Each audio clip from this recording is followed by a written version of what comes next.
Good morning and welcome to today's Thought for the Day. This morning's reading is from Daniel chapter 5, verses 1 to 12, and I'm reading from the English Standard Version of the Bible. When King Belshazzar gave a great banquet for 1,000 of his nobles and drank wine with them.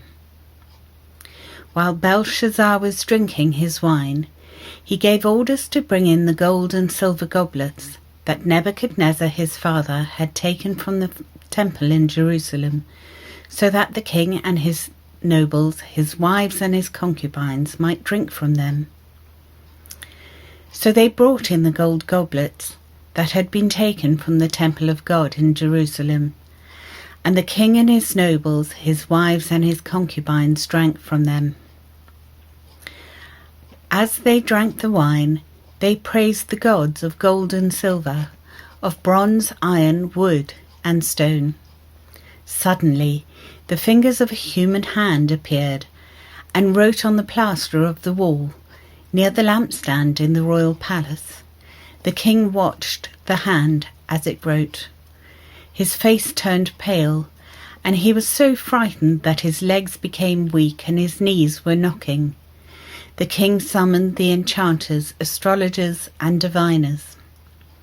Then he said to these wise men of Babylon, "Whoever reads this writing and tells me what it means will be clothed in purple and have a gold chain placed around his neck, and he will be made the third highest ruler in the kingdom."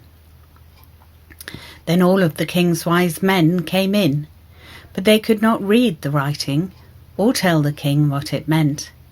So Belshazzar became even more terrified, and his face grew more pale. His nobles were baffled. The queen, hearing the voices of the king and his nobles, came into the banquet hall. "May the king live forever," she said. "Don't be alarmed. Don't look so pale. There is a man in your kingdom who has the spirit of the holy gods in him.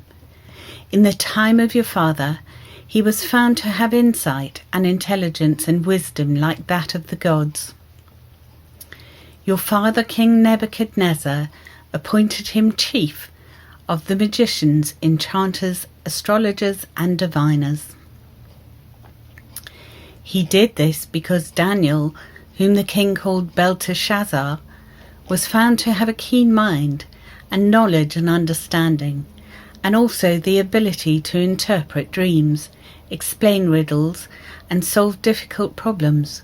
Call for Daniel, and he will tell you what the writing means."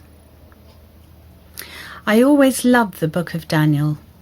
Which of us, when faced with adversity, is not uplifted by the story of Shadrach, Meshach, and Abednego, thrown into the fiery furnace and leaving untouched by the flames? Who is not inspired by them, proclaiming, "Our God, whom we serve, is able to save us. But even if he does not, we will not serve your gods or worship your golden image"? Who is not encouraged by the story of God's protection of Daniel in the lion's den? Who does not love hearing proud King Nebuchadnezzar declaring, "Now I, Nebuchadnezzar, praise and extol and honour the King of heaven, for all his works are right and his ways are just, and those who walk in pride he is able to humble"? And here we have the story of the writing on the wall, which ultimately ends in Belshazzar the ungodly getting his comeuppance. But our reading today only covers the beginning of the story. We see the extent of Belshazzar's disrespect for God, the hand writing on the wall, and the terrified king unable to get answers about what it means. Enter the queen, who tells him to summon Daniel, for there is a man in your kingdom in whom is the spirit of the holy gods. Much time has passed since Daniel was last there in the court of King Nebuchadnezzar, and yet he is still remembered for his reputation. And I wondered, what does my reputation say about me? What does your reputation say about you? Will we be remembered for the Holy Spirit within us? What lessons can we take from Daniel? Reading it again, it seems to me that Daniel had a rather quiet, gentle kind of faith. In chapter 1, we read that God gave Daniel favour and compassion in the sight of the chief of the eunuchs. And again, in chapter 2, we read that Daniel replied with prudence and discretion to Arioch, the captain of the king's guard.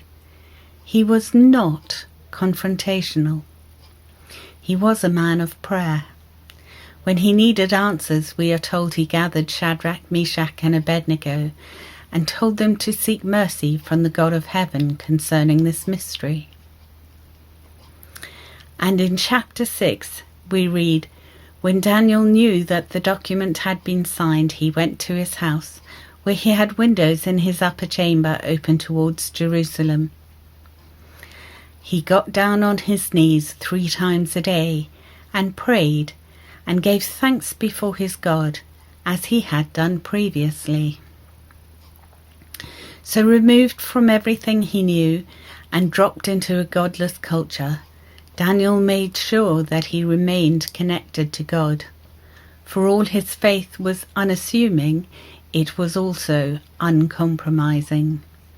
And his faith was not hidden.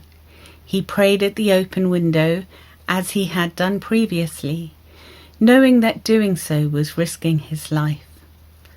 I love Daniel's brand of gentle, persistent faith and quiet, humble reliance on God.